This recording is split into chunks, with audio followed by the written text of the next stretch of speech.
Isa ka rin ba sa mga nakaranas ng hindi magandang pagtrato ng mga biyanan? Yung tipong pinapamukha sa'yo na wala kang silbi at umaasa na lamang sa asawa.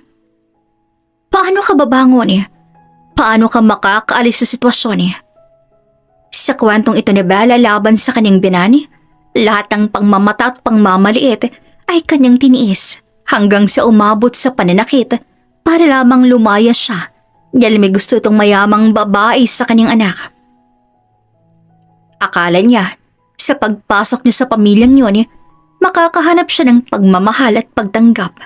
Ngunit ang hindi niya inaasahan, ang mismong biyanan niya pala ang magiging dahilan ng kanyang pagluha. Siyang manugang na minamaliit, hinusgahan dahil sa kanyang pinagmulan at tinuring na hindi karapat-dapat sa kanilang apelido. Araw-araw, tiniis niyang masasakit na salita hanggang sa dumating ang gabing tuluyan siyang pinalayas sa tinaboy na para bang wala siyang halaga. Ngunit sa likod ng bawat luha at sakit, may lihim na lakas na unti-unting nabubuo. At darating ang araw ng babaeng tinaboy nila, babalik, hindi na bilang api, kundi bilang taong hindi na kailanman kayang maliitin ni numan. Ito ang kwento ng isang daughter-in-law na pinili ang bumangon at pinatunayan na ang tunay na halaga ng tao ay hindi nasusukat sa yaman, kundi sa tapang at dignidad.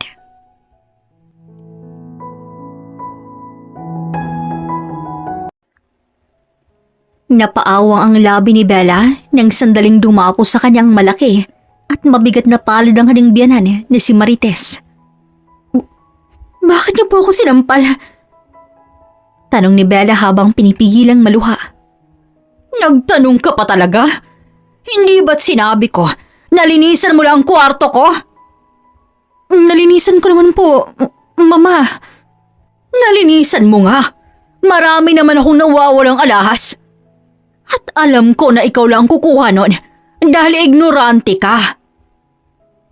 Hinila ni Marites ang buhok niya papuntang sala at ibinalibag sa sahig. Napapilipit pa sa sakit si Bella nang muli naman siyang sampalin ni Marites. Ma, wala po akong ninakaw. Kahit mahirap lang po ang pamilya namin, hindi ko magagawang manguha ng hindi sa akin. Maniwala po kayo sa akin.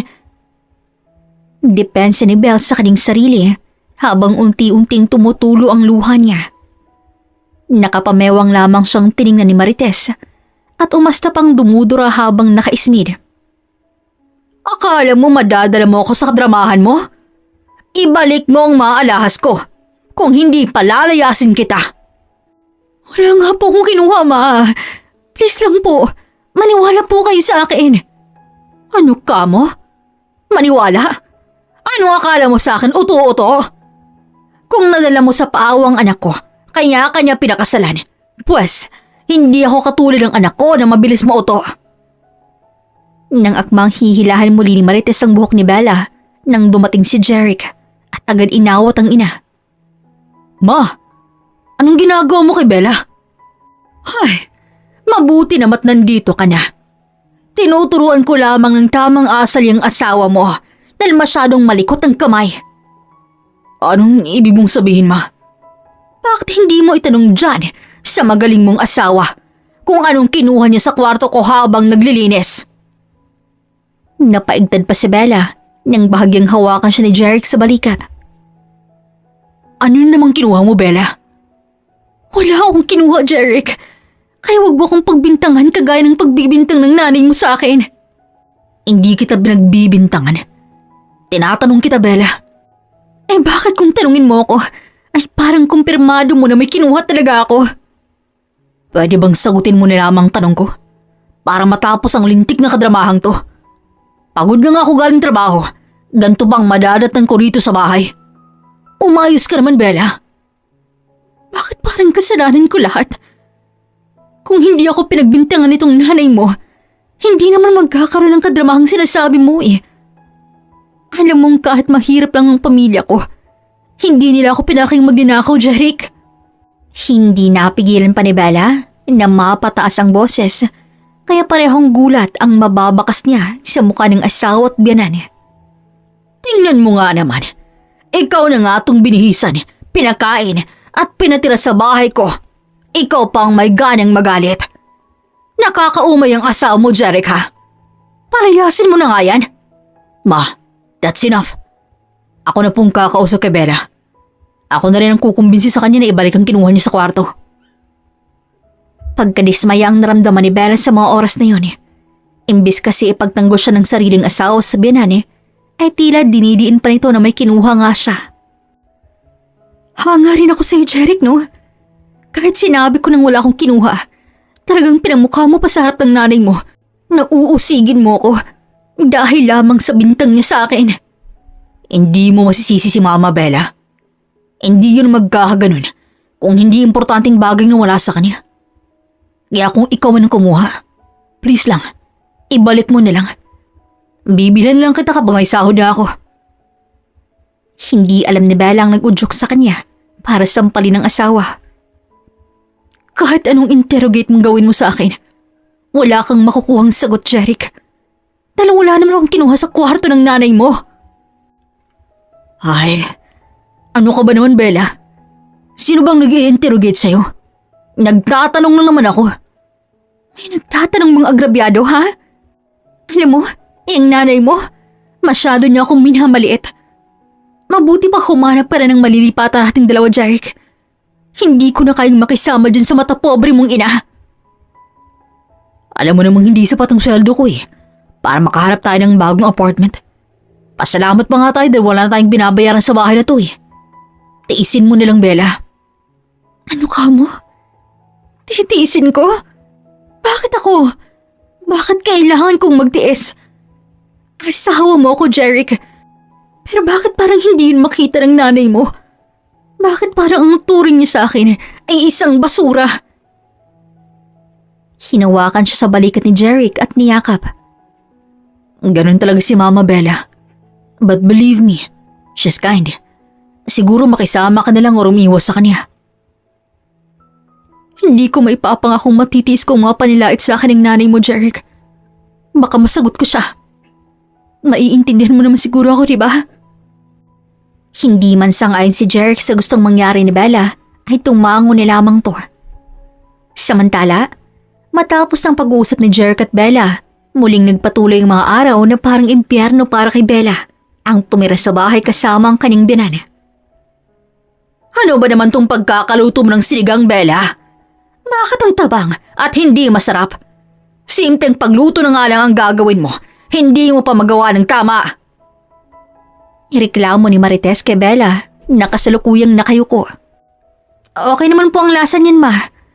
Pero kung gusto niyo po, dadagdagan ko na lamang po ng pampalasa.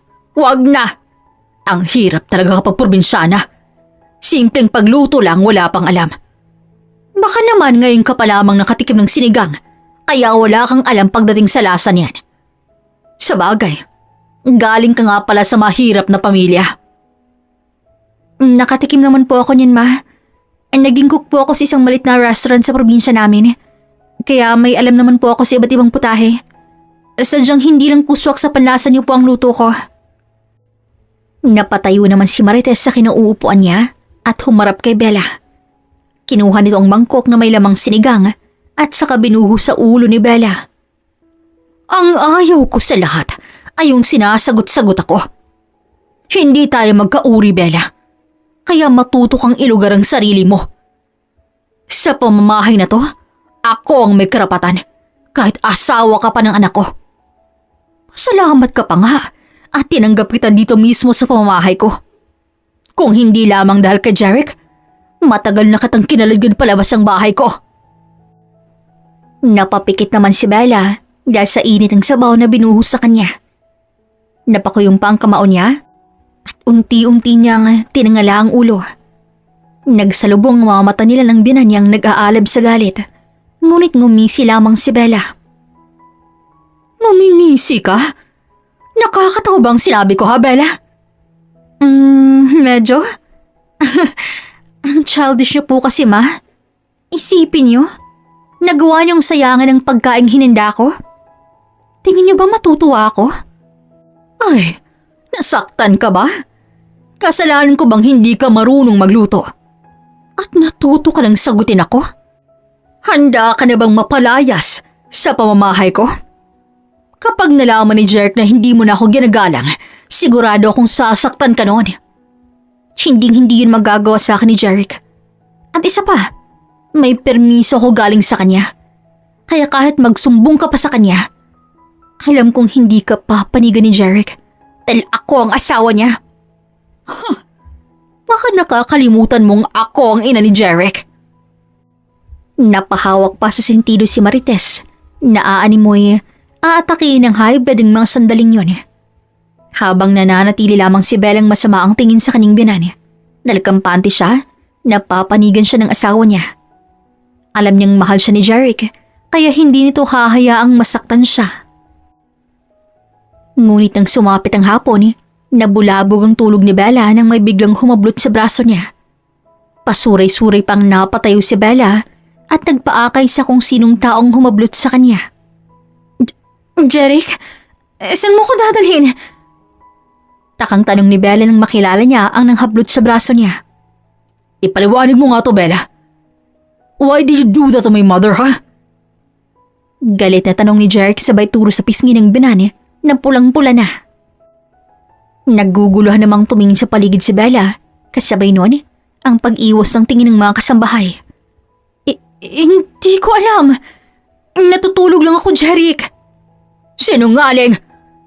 Pagkatapos mo kong pagsasampalin dahil lamang sa pagrereklamo ko na hindi ko gusto yung sinigang na niluto mo kaninang tanghalian, pinagsasampal mo na ako. At hindi lang yan, anak. Ang sabi pa nitong asawa mo na kahit daw magsumbong ako sa iyo, hindi ka raw maniniwala. Dahil ikaw pang nagbigay ng permisong wag akong galangin. Totoo ba yun, Jeric? Umakto pa si Marites na nasasaktan at humihikbi habang hawak-hawak ang magkabilang pisngi na pulang-pula na. Napataas naman ang kilay ni Bella at napailing. Ang galing mo rin gumawa ng kwento, ano? Dati ka bang storyteller sa past life mo, ma? O baka naman, dati kang actress. Ang galing mo kasing umacting eh. Dinaig mo pa ang mga veteranang actress sa sobrang galing mo. Bravo! Pumalakpak pa si Bella matapos siyang sabihin yon habang nananatiling humihikbi si Marites. Ito ba? Ito bang pinagmamalaki mo babae sa akin, Jeric? Nakita mo kung paano ko insultuhin sarap ko mismo. Ito bang pinagmamalaki mong asawa ni hindi marunong gumaling sa nakakatanda? Sinabihan ko lang naman ayusin ang pagluluto at trabaho niya bilang asawa mo. Tapos ganito pang aabutin ko. Ngayon mo sabihing mali ako, Jeric. Napahilot naman sa kanyang sentido si Jeric at maring hinawakan ang braso ni Bella. Bakit hindi mo na lamang kasi aminin ang pagkakamali mo, Bella? Bakit kailangan mo pang isisi kay mama ang lahat? Bakit parang pinapalabas mo na nagsisinungaling ang nanay ko sa akin? Bakit mo rin pinapalabas na ako na naman ang may mali, Jeric? Akala ko ba malaking tiwala mo sa akin? Pero bakit pagdating sa nanay mo, hindi mo magawang paniwalaan ako? Hindi ako baliw na manugang para saktan ko ang biyanan ko. Kahit halos makita ng anit ko, nasa pagbuhos niya ng mainit na sabaw ng niluto kong sinigang dahil hindi lamang swak sa panlasa niya. Sinungaling! Kailan ko ginawa yun, ha? Ayan yung mga katulong, Jeric. Tanungin mo sila kung sinong nagsasabi ng totoo. Mukha ba kung ganung biyanan? Inaayos ko lamang maling gawain mo bilang asawa dahil walang ibang magtuturo sa iyo nun, Bella. Pero kung minamasamahan mo, eh di wag na. Ma, calm down. Ano ka ba, Bella? Pinakausap kita kay mama na turuan ka maging mabuting asawa. Kung ayaw mong matuto, wag mo naman sanang siraan pa si mama. Muling pumalakpak si Bella at ngumiti ng nakakaloko. Binawan niya rin ang braso niya sa kamay ni Jeric. Wow! Ang ganda ng relasyon niyo, no? Isang matapobreng biyanan at isang mama's boy na asawa. Cute ng tandem ninyo. Napahanga niyo ako. Ang galing mo ring asawa, Jeric, no? Gusto mong matuto ako bilang mabuting asawa? Pero hindi mo maturuan yung sarili mo para maging mabuting asawa sa akin? Ang alam mo lang, maging mabuting anak. Ganon? Yung tipong sobrang buting anak, halos nasa ilalim ka pa rin ng saya ng nanay mo. Anong pinapalabas mo, Bella? Nakinakampihan ko si Mama? Bakit? Hindi ba? Lecheng buhay to. Aware ka naman kung gaano ako kadisgusto ng nanay mo. Pero bulag ka pa rin? O sadyang nagbubulag-bulagan ka lang dahil takot kang umalis sa ilalim ng saya ng nanay mo? Shut up! Wala akong kinakampihan sa inyo. Ang mabuti pa, humingi ka na lamang ng tawad kay Mama para matapos na to. Pisit na buhay to. Pagod na nga ako sa trabaho. O mapapagod pa rin pag-uwi dahil sa kakaimatsuran mo. Bella, ayusin niyo yan ha. Bahala kayo dyan. Inis na sabi ni Jeric at pumanik na sa kwarto. Naiwan naman si Bella ang sasabog na sa galit habang nakatingin sa binani na nakangisi na ngayon. Oh, ano Bella? Masasabi mo pa bang ikaw ang kakampihan ng anak ko? Kahit alam ko naman talagang ako ang mali. Hinding-hindi kakampi sa'yo si Jeric.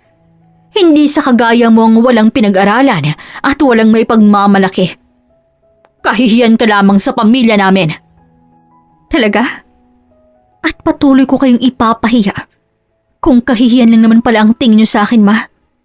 At hindi ko hahayaang magdiwang kayo dahil napalayas niyo na ako sa pinagyayabang yung bahay ninyo. Habang buhay kayong mabubwisi sa presensya ko hanggat ako pa rin ang asawa ni Jeric. Nakakatawa ka naman. At sa tingin mo ba talaga, habang buhay kang magiging asawa ni Jeric? Mabilis magbagong pagmamahal ng lalaki kapag may makilala silang bago. Especially kung nabibigyan nito ang lahat ng gusto ng isang lalaki. Wala nang nagawa si Bella kundi lapitan si Marites at hawakan ang magkabilang pisngi nito.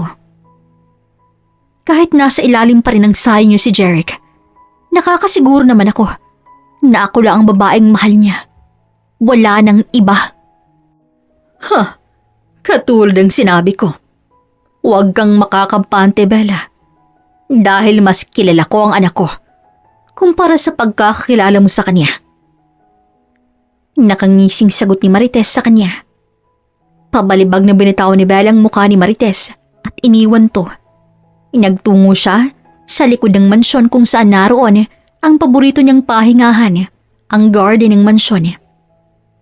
Kinabukasan, nakipagkita si Bella sa kaibigan niyang si Carol na katrabaho ng kanyang asawa. Bakit naman biglaan yung pagyaya mong makipagkita sa akin, Carol? Bakit rin ba? Isa na miss na kitang katsismisan eh. At isa pa, may ibabalita ako sa'yo. Sure akong mabibigla ka, Bella. Ano naman yun? Mag-order muna tayo.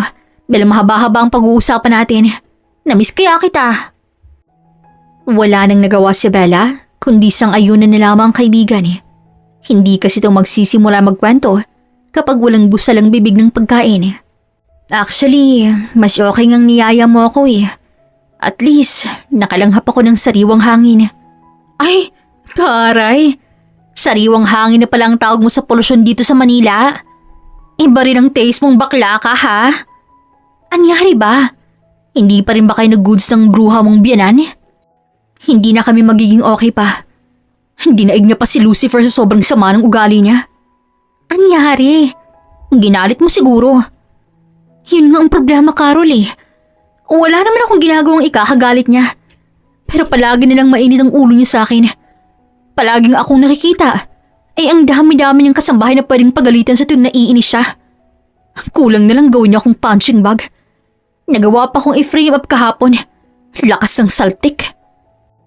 Baka naman may sakit sa utak niyang biyanan mo. Or may taning na ang buhay kaya palaging high blood. O kaya naman menopausal niya na. Ayan tama.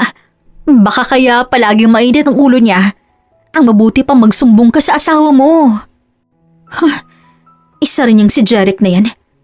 Kinakampihan pa yung nanay niya na hindi man lamang magtanong kung anong nangyari. Bigla-bigla na lamang nagagalit at naninigaw. Bakit ba kasi nag-asawa ka ng mama's boy Ang dami-dami namang nagkakandarapang maging girlfriend ka. Mapaprobinsyano man o hindi. Ang tanga mo rin kasing pumili ng lalaki, Bella eh. Nasisi pa nga. Mali ko bang mamasbo yung isang yun? Isa pa, hindi ko naman madilikta ng puso ko, no? Kasalanan ko bang kay Jeric lamang to bumilis ang tibok? At saka mabait naman si Jeric at mapagmahal na asawa. Pero pag nanay niya ng usapan, netsa para talaga tong feelings ko eh. Ay, kainis talaga. Sigurado ka bang mapagmahal na asawa? O baka naman mapagpanggap na asawa? Napakunot ang noon ni Bella sa sinabing yun ni Carol. Nahinto rin siya sa pagmuya at nagtatakang tiningnan ng kaibigan. Anong ibig mong sabihin? Mapagpanggap na ano? Hindi ganun si Jeric, no? Actually, about din talaga kay Jeric ng sadya ko sa'yo, Bella. Hindi ko alam kung tama ba ako na magsabi sa'yo nito or tama bang sa akin namang galing to, pero hindi ko naman kayang tiisin na lang ng mga narinig ko sa opisina. Bella, hindi ko kayang saktan ka pa ng sobra. Naritsahin mo na kasi ako. Masyado kang pa-mysterious eh. Anong dapat kong malaman na hindi dapat manggaling sa'yo? Para saan pat naging magkaibigan tayo, Carol? Kaya nga inaya kita, diba? Hindi mo ba gets? Di kwento mo na, leche. O sige na, ito na. Kung excited ka nang umiyak, mabibiyak yung puso mo at magiging single ka ulit. Eto na, ikakwento ko na yung panluloko sa'yo ng asawa mo. Nagsitingin na naman ang mga customers na naroon sa pwesto nila, kaya tinakpan ni Bella ang bunganga ni Carol. Ano ka ba? Bakit kailangan mo pang ipagsigawan? At ano ka mo? Niloloko ako ni Jeric? Oo, Bella. At sinong babae naman ang lumalandi sa asawa ko? Kalma. Sinong kakalma? Lakas mong mang-prank. Hindi yung prank yun, uy, Bella. Totoong sinasabi ko. Kung gusto mong ma-confirm, pumunta ka sa parking lot ng kumpanyang pinagtatrabaho ng asawa mo para makita mo. Bakit ko naman gagawin yun? May tiwala naman ako kay Jeric, Carol. Alam kong hindi niya gagawin yun. Baka maling impormasyon lang ang nasagap mo. Nakita ko mismo, Bella. Baka malabo lang ang mata mo. Gusto mo samahan kitang magpasalamin, Carol?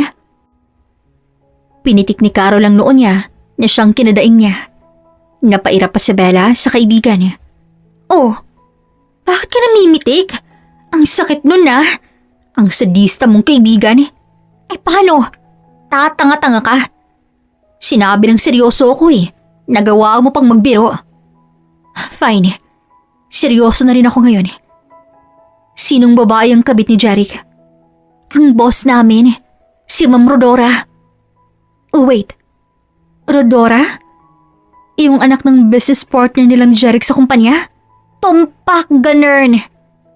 Wait, anong ginagawa ni Jeric sa kumpanya nila Rodora?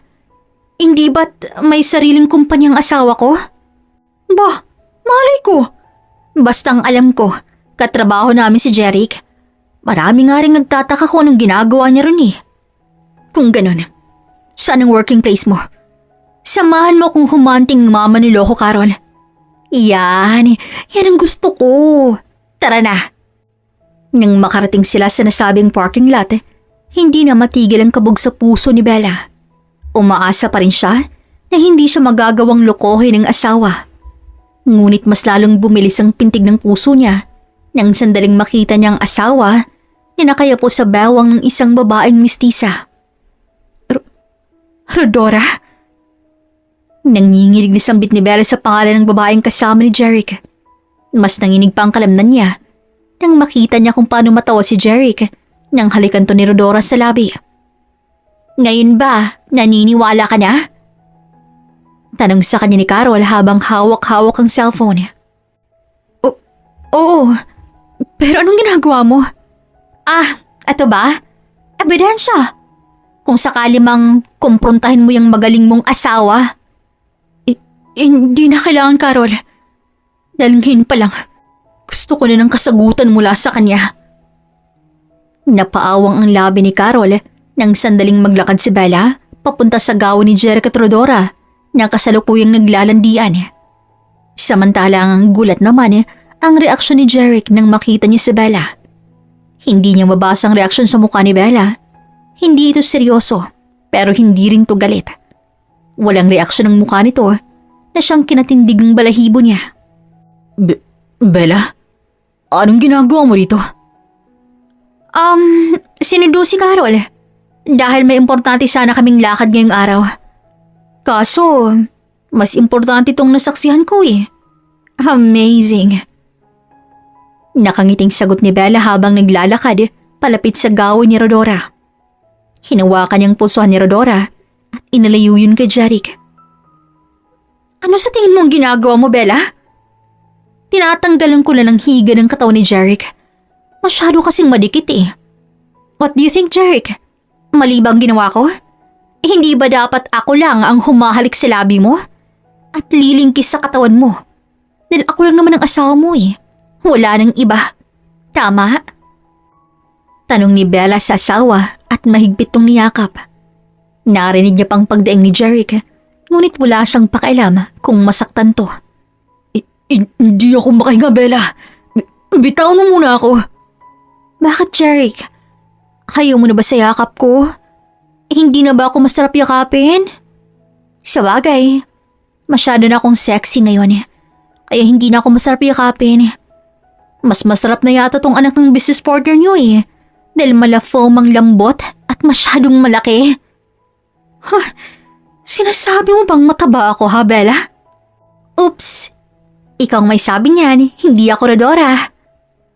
What are you trying to do ha, Bella? Masyado mo nang iniinsulto si Rodora. Baka nakakalimutan mo na business partner namin siya. Mukha ba akong gurang para maging makakalimutin? Ang business partner mo lang? Pero may pahalik sa labi? Ay, exclusive ba yung offer niya with Kiss pa? Or baka naman bet niyang maging second wife? Wow naman, certified kirida ka pala ng taon, Rodora. Ano? Hindi ako kirida. Ano palang tawag sa malanding katulad mo? Business partner with benefits? Girlfriend ako ni Jeric, Bella. At asawa ko ni Jeric, Rodora. Kaya magkaiba tayo. Siyempre magkaiba tayo. Mahal ako ni Jeric at tanggap ako ng mama niya. Habang ikaw, pinapakasamahan ka lamang ni Jeric at hindi ka tanggap ng mama niya. Wow naman sa tapang. Pero, sige. Tama ka naman sa part na yan. Pero ako pa rin naman ang legal na asawa. Gusto mo bang lapagan kita ng marriage certificate namin? Para masampal ka ng katotohanan. Nakabit ka? Ano kayang iisipin ng mga nasa business industry kung malalaman nilang ang kaisa-isang anak na babae ng mga Sanchez ay nakiapid sa may asawa? Ay, nakakaya siguro yun, no? Sirang-sira siguro ang reputasyon na meron ng pamilya mo. Nakita ni Bella kung paano mamutla si Rodora sa sinabi niyang yun. Ngunit hindi niya inaasahan nang bigla siyang sampalin ni Jeric. Subukan mong gumawa ng skandalo habang gamit mo pang apelido ko. Hihiwalayin talaga kita. Di hiwalayin mo. Akala mo natatakot ako?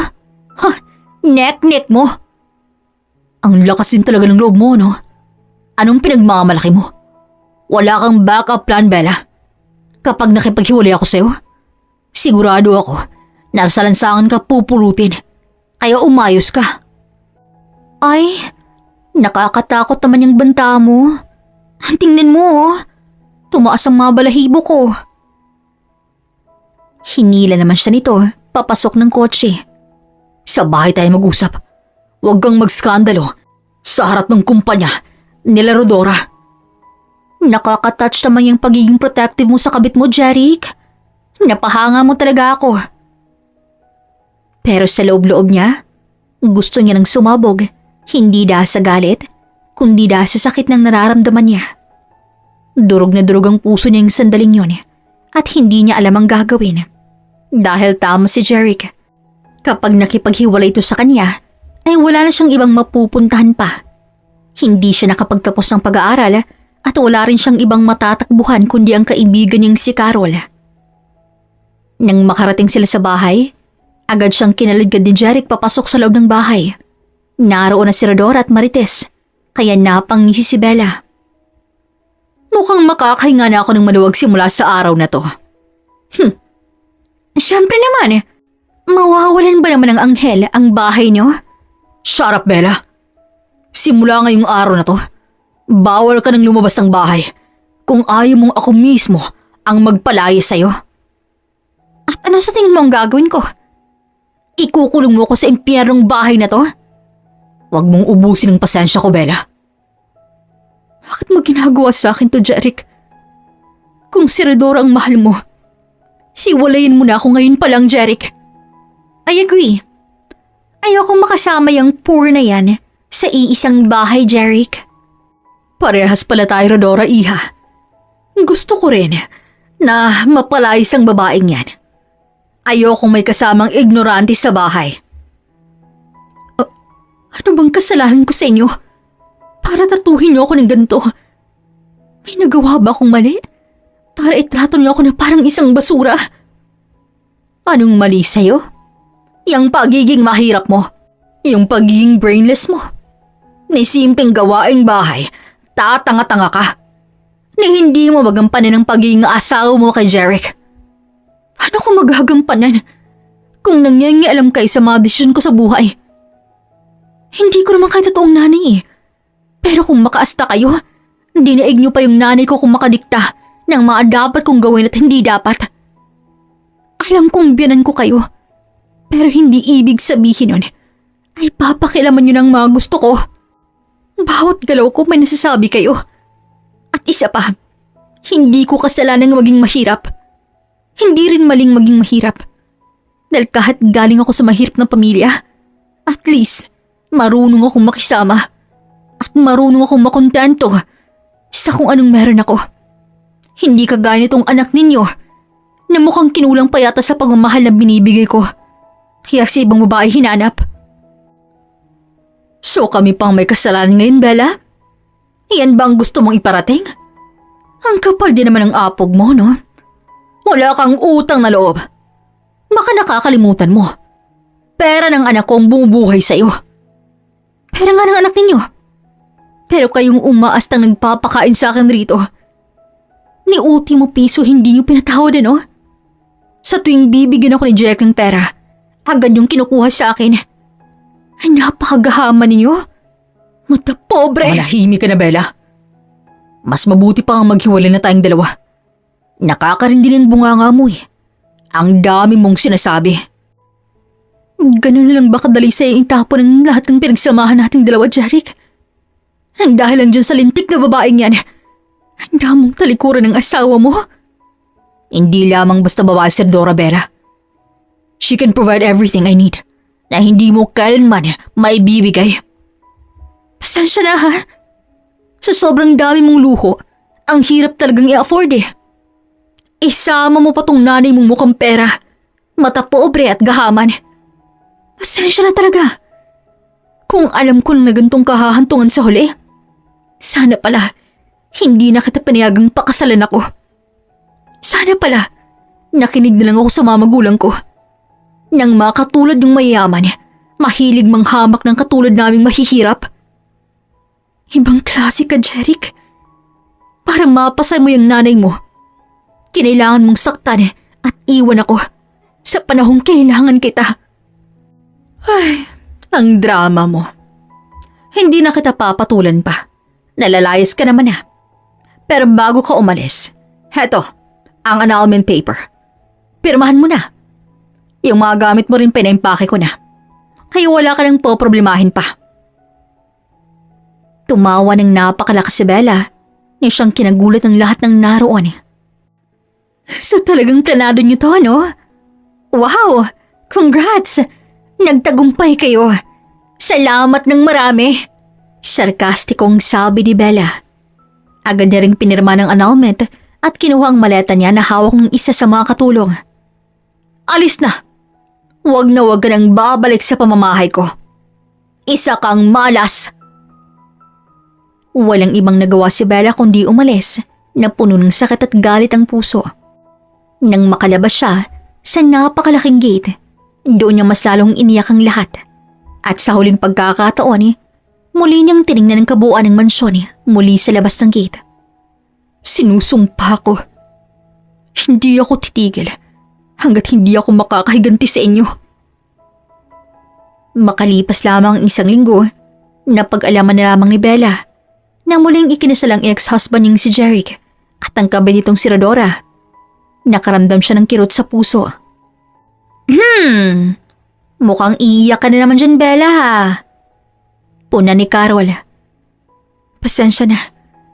Hindi lang ako makapaniwala hanggang ngayon na naggawa ko lokohin ni Jeric. Akala ko masamang biyan na lang ang problema ko noon Pati pala makating lalaki, poproblemahin ko pa. Kasalukuyang nakikituloy si Bella sa apartment na kaibigan niyang si Carol. Kalimutan mo na nga yung mga tumatarantado sa'yo. Ang mabuti pa, humanap ka ng mapagtutunan ng pansin para hindi ka na dyan ngumangawang mag-isa kapag nasa work ako.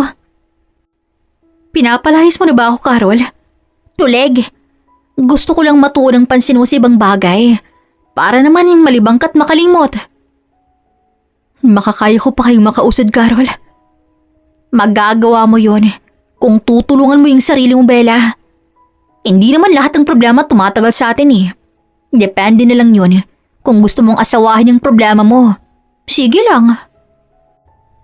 Pakiramdam ko kasi hindi ko na kayang makausad pa.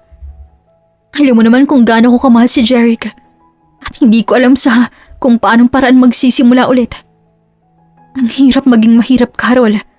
Ang tanging nagagawa ko lang umiyak ng umiyak dahil wala akong ibang paraan kundi tanggapin lahat ng sakit galing sa mga taong hinuhusga ng buong pagkatao ko. Porket mahirap lamang ako. Niyakap naman siya ni Carol at hinagod ang likod habang patuloy siyang umiiyak. Pagsubok lang lahat yan sa'yo, Bella. Ang kailangan mo lang, tulungan mo ang sarili mo. Huwag kang magpatalo sa emosyon mo. Dahil yan ang lulunod ng tuluyan sa buo mong pagkatao. Ang tapang-tapang mong babae, tapos tiklop ka pagdating sa heartbreak. Iba kasi to, Carol Ibang sakit to. Ang hirap-hirap tanggapin pero wala naman akong choice kundi indain lahat ng kirot sa puso ko. Alam mo, hindi ka mag-heal kung nasa iisang environment lamang kayo ng mga tumatarantado sa'yo. Dapat sa'yo, lumayo muna sa Pinas. Umalis ng Pilipinas? Inising kong duling wala nga ako Mangibang bansa pa kaya? Ay naku, Carol. Hindi ako kagaya mong mapera, okay? OA sa mapera? Hindi ba pwedeng maipon lang? Matipid? Psst. Anyway, wala na akong trabaho. Sinisanti ako ng ex-husband mo. Feste. Hala, paano yan? Pasensya ka na, Carol ha. Nadamay ka patuloy sa hiwaan namin ng mga manilokong yun. Ayos lang. Bala ko naman talagang mag-resign na. Nauna lang silang tanggalin ako. Mga atat. Bakit? Lilipat ka ba ng workplace? Yes, te. Tinawagan ako ng daddy ko at hindi na ako makakatakas sa obligasyon ko sa buhay. Ha? May connection ulit kayo ng pamilya mo? Okay na kayo? Yup. No choice naman kasi sila. Ako lang naman ang anak nila at walang ibang magmamana ng kumpanya nila kundi ako lang. Ang kaso ayoko. Ayoko talagang mamahalin ng ganung kalaking kumpanya, no? Binatuka naman ni Bella si Carol. Napaka-arte mo. Ayaw mo nun. Buhay Disney princess ka na ulit. Tanggapin mo na. Kasa naman ibigay sa iba. Makabahatok naman to. Tatanggapin ko naman talaga Kasi nga no choice ako. At isa pa, naisip kong isama kita. Gawin kitang personal assistant ko. G ka ba ha, Bella? Ano ka sinuswerte? Nepnik mo. Masyado kang bossy para maging boss ko in real life, no? Hala siya, hindi ka naman mabiro. Hindi ba magaling kang mag-design? Nang ano? Damit! Hindi ba dream mo maging fashion designer? Kulang kasi ang designer namin Kailangan naming magdagdag at need namin yung maraming fresh ideas. At naisip kong swak kasi hinahanap namin. Nagliwanag naman ang mga mata ni Bella at agad niyakap ang kaibigan. Seryoso ka dyan, Carol? Yes, kung okay lang naman sa'yo. Ayoko. What? Ayokong tumanggi, Carol. Tara na sa inyo. Saan ba kayo rito sa Manila? Napakamot naman ang ulo si Carol at alanganing ngumiti. Oh, bakit ganyan ka kumakaria, Carol? Hindi ba dito sa Manila ang business ninyo? Nasa province ba? Actually, nasa France ang family ko, Bella. Doon sila nakatira. At nandun rin ang business namin. Laglag naman ang panga ni Bella sa narinig niya. Kumarap-kurap pa siya at hindi makapaniwala sa sinabi ng kaibigan. Naipaypay niya pa ang sariling kamay. Grabe. Subalak mo akong isama sa France, Carol? Yes, girl. Sigurado ka? Oo nga. Ito naman, no. Gusto kitang isama para magkaroon ng fresh environment at para naman malibang ka. Kailangan mo mag-heal, Bella. At handa kitang tulungan. Thank you, Carol. Thank you talaga. Wala yun. Para saan pat naging mag-iibigan tayo, right? Kaya gawin mo lahat para mag-heal yung heart mo. Hindi pwedeng walang revenge sa mangyayari sa pagitan niyo ng mga tarantadong yun, no? Ano ka ba? Galit ka na naman. Alam mo, hindi halatang rich kid ka, ha? Dahil mas matalas pa yung dila mo kumpara sa akin.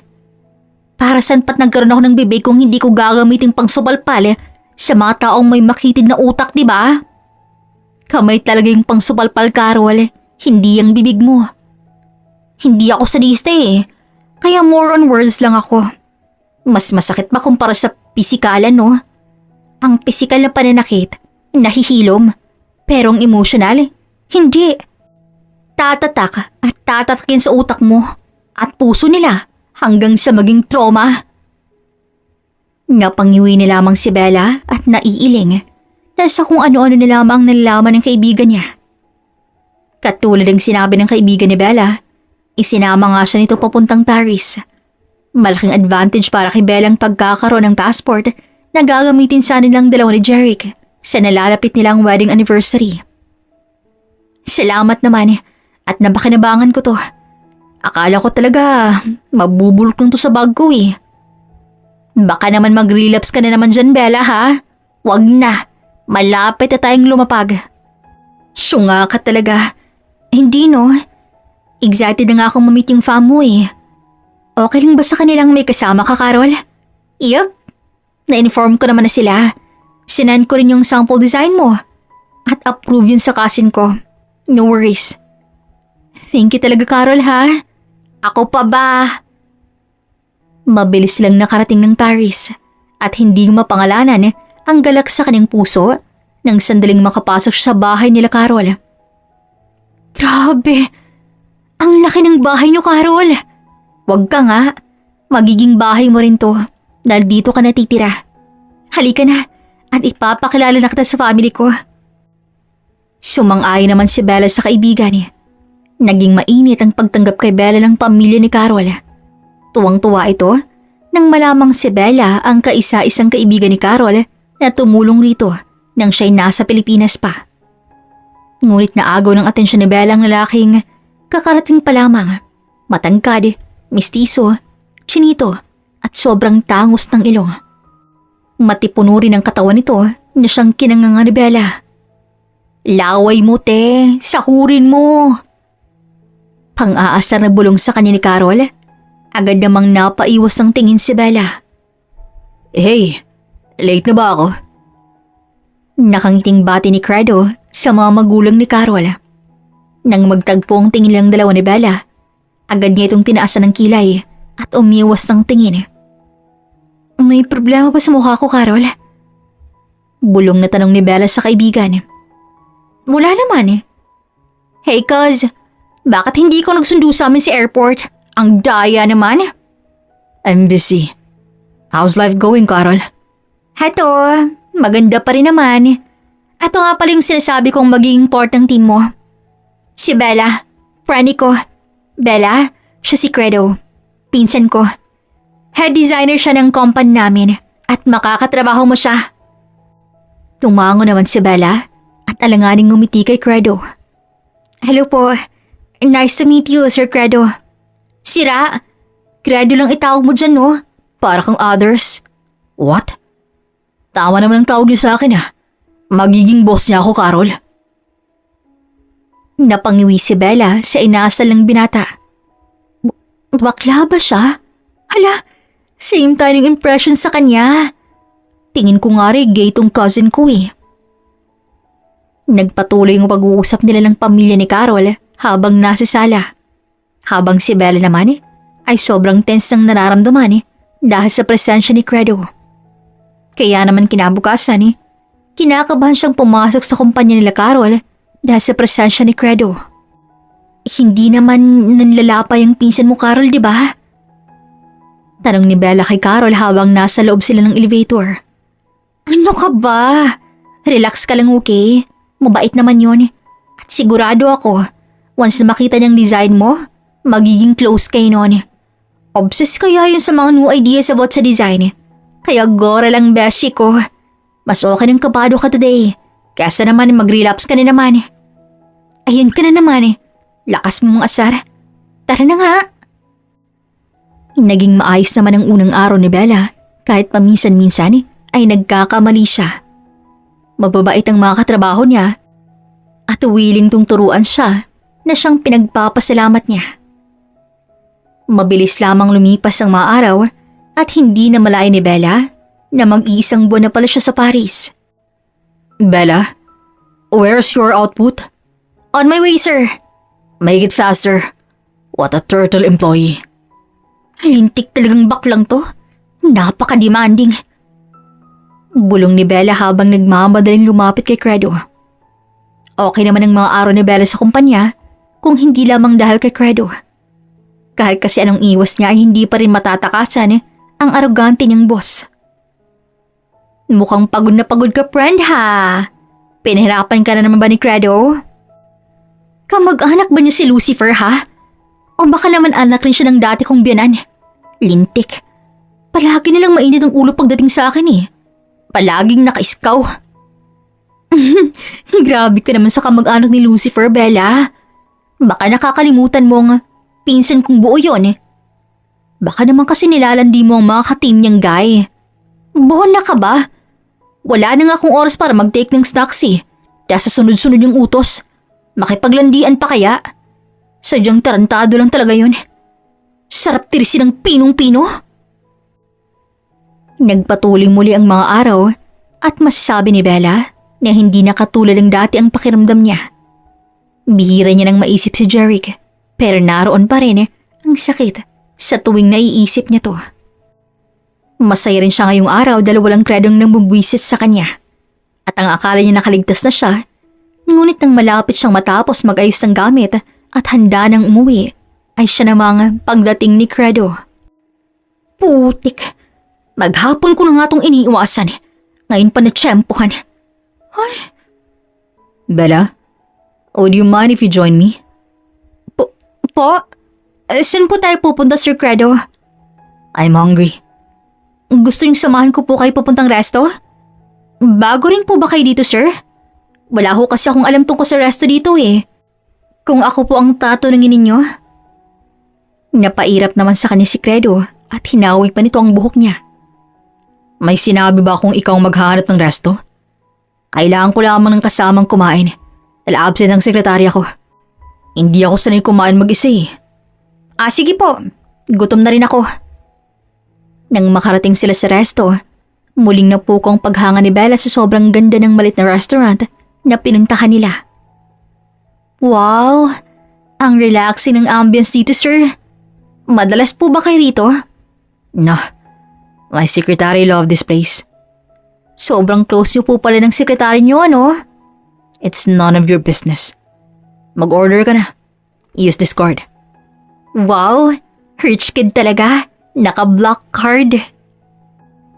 Tinaasan lamang siya ng kilay ni Credo at sinenya siyang magmadali. Paano kayo nagkakilala ni Carol?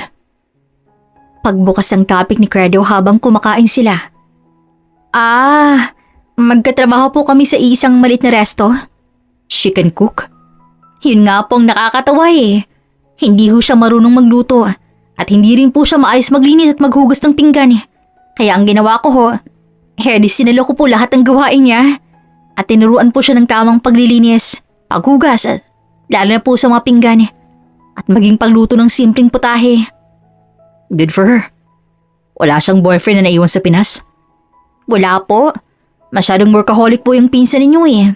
At nakalimutan ng mag-love life. Eh ikaw? Ano ako sir? Hala siya. Straight ako sir no? Hindi kami talo ni Carol. At isa pa, kakaanal ko lang po no? Tinitigan siyang mabuti ni Credo na siyang kinailang ni Bella. Annulled? So that's the reason why you're here? Alin sir? Nagmo-move on ka? Oo. Sa tingin mo, makaka-move on ka? That's because you leave your past? Po? Alam mo, kahit libutin mo pang buong mundo, hindi ka makaka-move on kung hindi mo tutulungan ang sarili mo. At hindi ka umalis ng Pinas kung porsigido kang kalimutan ng isang tao. Nakakaya mo. Tama naman po kayo sir. Pero wala po akong maintindihan. Huwag mong takbuhan ang problema mo, Bella. You should face your fear. Hindi agad nakasagot si Bella. Pinoproseso niya pa ang sinabi ni Credo at kalaunay ngumiti sa binata. Hindi ko po tinatakbuhan. Hinahanda ko lang po yung sarili ko para sa muli kong pagbalik. Sila naman pong magmamakaawa sa akin. Are you planning to get revenge?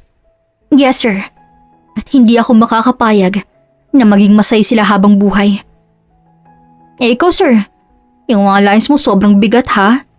May pinanghuhugutan ka ano? Nandito ka rin ba sa Paris para makalimot? Halata naman po kasing taga-Pilipinas kayo eh. Makalimot? Nope. Nandito ako for fresh start. Ay ganun? Fresh start with your secretary? What? Mukha ba akong pumapatol sa lalaki? Teka nga lang, iniisip mo bang bakla ako? Sorry naman sir. Ang maldito niyo po kasi, lalo na po pagdating sa akin. Palagi na lamang po kayo nakasigaw kapag may iutos kayo. Palagi rin po kayong galit sa akin at hindi ko naman po kayo inaano. Really? Opo, hindi niyo po ba nahahalata? Bakit nga po ba kayo palaging galit sa akin sir? Mag-iisang buwan ko na kayong boss, tapos hindi ko pa rin gets yung ugali ninyo. May galit po ba kayo sa akin sir? Agad namang umiling si Credo at napakamot sa kilay. Hindi pa kasi ako readyng mapalapit sa'yo. Bakit po? Kasi magkaiba tayo ng estado ng pamumuhay? Sa bagay, may point naman po kayo. Okay lang yun sir. Huwag niyo lang po akong sisigawan. Nakakatakot kasi kapag nakasigaw eh. Mukhang lalamunin niyo po ako ng buhay. Sorry. Po? I said sorry. At hindi naman dahil sa estado ng pamumuhay natin. Kaya ganun ako umasta. Actually, nabanggit na rin ni Carol yung situation mo. Bago pa man kayo makarating dito. That's why I decided to be cold when it comes to you. Bakit naman sir? Ayaw niyo po ba sa anal na babae? I mean, ayaw niyo pong makipagkaibigan? Honestly, there's another reason why we are here. I like you, Bella. Po? Napaigtad sa gulat si Credo dahil sa biglaang pagtaas ng boses ni Bella. Sorry po sir, hindi po kasi maganda yung biro ninyo eh. I'm serious, Bella. Pero paano po? Kailan pa? Alam niyo naman po siguro yung Pasko, tama? Mhm. So bakit niyo po ako nagustuhan eh? Bakit ako pa? Gusto na kita. Noon pa man, Bella. Jeric and I are best friends before. Jeric, your husband. Ang totoo, ako ang unang nakakita sa'yo nang minsang bisitahan ko si Carol. Pero wala akong lakas ng loob para umamin eh. Kahit anong pusya ka ni Carol. Masyado akong torpe pagdating sa'yo. Nakwento kita kay Jeric since he's my best friend. I trust him. Pero hindi ko inaasahan Natatrado rin niya ako. He once told me na he likes you too. At akala ko, nagsasabi siya ng totoo. Niligawan ka ni Jeric. Parang pamukha sa akin na mas better siya sa akin. Pero hindi ako na-trigger. Tinuring ko pa rin siya kaibigan. Pinakausapan ko rin siyang huwag kang sasaktan at talagaan ka ng buti. Yun lang ang tanging magagawa ko. Pero pagkatapos ng kasal niyo, nalaman ko na lang na nagkabalikan silang dalawa ni Rodora. Kilala mo si Rodora? She's my ex-girlfriend na inagaw din ni Jeric. Wow! Ang lala pala ni Jeric. So ang nangyari, hindi talaga ako minahal ni Jeric. Part lang ako ng game niya para ipamukha sa'yo na mas magaling siya. Yeah. Hindi niya kasi ako matalo-talo pagdating sa business eh. Kaya ginamit ng kahinaan ko. Angie, nagtagumpay siya ng sandaling pakasalan ka niya. At hindi ka naman talaga niya mahal. Wala na ako nagawa para pigilan pa siya. Dahil nakikita ko ng mga masaka sa piling niya. Ngumiwi si Bella at pinitik si Credo sa noo. Alam mo, ang softy mong tao. Bakit ka nagparaya? Alam mo, kung may gusto kang tao, dapat pinaglalaban mo. Eh di sana pala hindi ako naggusto sa mata pobre kong biyanan kung hindi ka naging torpe. Ay, umay ka naman sir eh. You're not mad at me? Because I love you before until now? Hindi. Bakit naman ako magagalit sa'yo? Hindi naman natin kayang kontrolin yung nararamdaman natin eh. At mas lalong hindi natin madidiktahan ng mga puso natin kung kanino to titibok. Kaya sir, don't worry. Your feelings are valid. Thank you, Bella. Wala yun sir. So, papayagan mo akong manligaw? Hindi.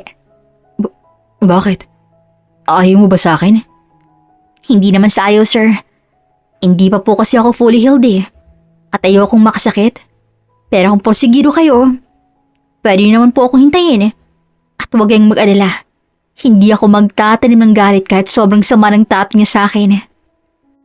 I'm sorry. Pero kung papayagan mo akong tulungan ka, I can help you. How to get revenge, Bella. Talaga sir? Paano? First, don't call me sir. Nek-nek mo. Nauwi sa tawanan ang nakakakabang pag-uusap ng dalawa.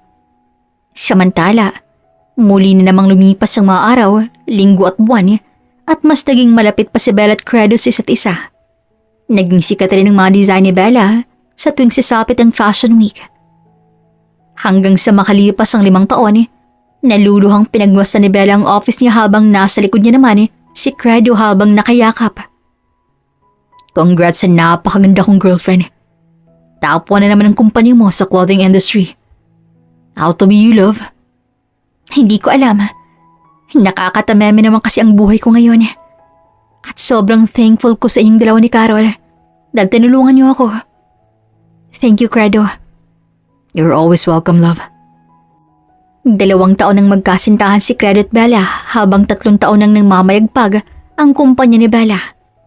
Marami na rin tong branches kabilang narito ang kumpanya nila sa Pilipinas na si Carol ang namamahala. Sa kabilang dako, naroon si Jeric na mainit ang ulo dahil sa pagbagsak niya ng kumpanya. Anong nangyari sa kumpanya natin, Jeric? Rodora, bakit nalulugi na ito? Tanong ni Marites kay Jeric habang hinihilot nito ang kaning sentido. Itong si Jeric kasi, puro na lang kasinong inaatupag. Halos sa kasino na napupunta lahat ng pera niya. Manahimik ka nga, Rodora. Isa ka pa. Sakit ka rin sa ulo. Talaga? Kung sakit lamang pala ako sa ulo, mas mabuti sigurong maghiwalay na tayo. Galit na sabi ni Rodora at papadyak-padyak na lumabas ng bahay. Naiwan ang mag-ina na hindi alam ang gagawin.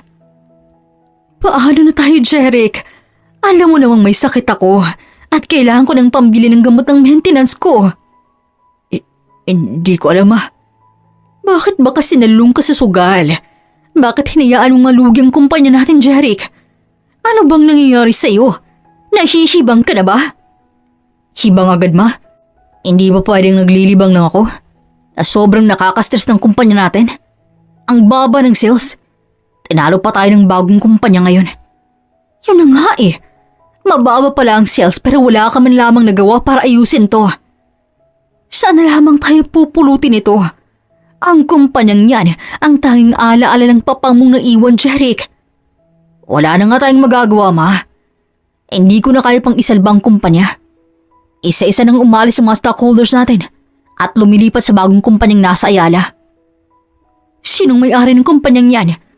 Bakit ba niya tayo kinokompetensya? Hindi ko rin alam, ma. Hindi ko kilalang totoong may-ari. Pero kilala kong nagmamanage. Sino? Ang kaibigan ni Bella, ma. Si Carol. Ang pinsan ni Credo. Credo? Credo at Chavez? Hindi ba't kaibigan mo si Credo, Jeric? Bakit hindi mo siya kausapin? Humingi ka ng tulong sa kanya. Baka nakakalimutan mo na magmula nang ikasal ako kay Bella, pinutol niya na ang pagkakaibigan namin. Kasabay na ng paggalugin ng kumpanya nila na ikaw may kagagawan. Sa tingin mo ba, tutulungan tayo nun? Kasalanan to ng Bella ang iyan. Ma, hanggang ngayon ba naman, si Bella pa rin ang sisisihin mo? Ikaw ang punot dulo nito eh. Kung hindi mo ako pinilit, nalandian ang babaeng gusto ni Credo, di sana magkaibigan pa rin kami hanggang ngayon ni Credo. Wala nang gustong makipag-iibigan sa akin eh. Nilang akala nila, aagawin ko lahat ng babaeng natitipuhan nila. Masyadong unfair to sa part ko, ma. Alam mo namang minahal ko si Bella, pero pinipilit mo pa rin sa akin si Rodora. Si Rodora, na ex ni Credo. Bakit mo sinisisi sa akin yan ngayon, Jeric? Kasalanan mo rin naman. Umuo ka lang ng umuo sa mga utos ko sa'yo. Yun na nga eh. Bakit ba naging sunod-sunuran ako sa'yo? Sa sobrang masunurin ko, na hindi ko maramdaman kung kailan ko huling naramdaman na maging masaya ang totoo. Kinabukasan napag-alaman ni Jeric at Marites na bumalik na nga si Bella. Bumalik siyang ibang-iba na. Maganda, elegante, may sasakyan, bahay at may sariling negosyo. Lahat ng nang-apis sa kanya noon, ngayon napapalingon. Ngunit kasabay ng pagbabalik niya ay ang pagbagsak ng pamilya ng kanyang dating asawa at ang pamilya ng kabit dahil sa pagsusugal sa kasino. Nalugi ang negosyo, nagkasakit ang binan at naluwag sa utang. Welcome back, Franny! Ang blooming mo ngayon, ha? Siyempre, ngayon pa, na nabalitaan kong lubog ang kumpanya nila Jeric. Patay mali siya ang peg. Baka nakakalimutan mong utos mong agawin ng mga stockholders ng kumpanya nila. Inagaw ba natin, Carol? Hindi. Bago ko pa sila maagaw, kusa na silang lumapit sa atin. See? Wala tayong inagaw. Kagagawa nila yun, kaya sila nalugi. Korek ka dyan, Zai. Anyway, kumusta na kayong pinsan ko, ha? Bakit hindi mo siya kasama? May daraanan daw siya. Sino? Si Rodora? Carol? Ito naman, hindi mabiro. Hindi ako natutuwa sa biro mo, ha? Pagsapit ng hapon, tumungo si Bella sa paborito niyang resto ngunit hindi niya inaasahan na makakasalubong niya ron si Jeric. Magulo ang buhok at nangingintim ang mga mata dahil sa eyebags. Bella? Long time no see. Kamusta ka na? Hato, ayos naman. Successful na rin. At malapit ko ng mabilang kumpanya niyo. Marunong ka nang magbiro ngayon. Pero mabutit ayos ka na. Kaibigan mo pa ba si Carol? Bakit naman hindi? Siya lang naman ang natitirang taong dumamay sa akin ng sandaling lokohin niyo ako. Bakit? Kilala mo bang may-ari ng kumpanyang minamanage niya? Oo. Bakit? Pwede mo ba akong samahan sa kanya? Gusto ko sanang makipag-negotiate sa kanya. If willing siyang maging stockholder ng kumpanya namin. At bakit naman ako makikipag-negotiate sa inyo? Alam bang sobrang saya ko nang malaman kong lubog ng pinagmamalaki ng kumpanya? Sa sobrang tuwa ko, ako pa ang dahilan ng tuluyan yung pagkalubog. Anong ibig mong sabihin, Bella? Ako ang may-ari ng kumpanyang minamanage ni Carol. At kung gusto niyong tulungan ko kayo, lumuhod kayo sa harap ko. Kayong dalawa ng nanay mo. Baka sakaling maawa pa ako. Sabi niya, sa katuluyang iniwan si Jeric na nakatulala. Where have you been, Bella? Tanong ni Credo nang makapasok si Bella sa opisina nito. Binisita ko lang yung paborito kong resto. Pero buwisit ang natagpuan ko. Nakasalubong mo rin si Jeric? So nagkasalubong din kayo? And don't tell me, nagpapatulong din siya sa'yo na makausap ako. Nope. Humingi siya ng tawad. Ewan ko rin nga kung anong nakain niya eh. Pinatawad mo? Yup. Hindi naman ako nagtatanim ng galit eh. Pero hindi ibig sabihin nun na okay na kami. Ang sarap lamang kasi sa pakiramdam na wala kang kagalit na tao eh. At masarap sa pakiramdam kapag nakapagpatawad ka. Eh ikaw, galit ka pa rin sa kanila, Bella? Ang totoo, hindi rin ako nagtatanim ng galit. Pero makakahinga lang ako ng maluwag kapag makaganti na ako. Gets mo ba? Gets ko. Pero dapat after mong makaganti, pakasalan mo ako, okay? Bakit? Nag-propose ka na ba?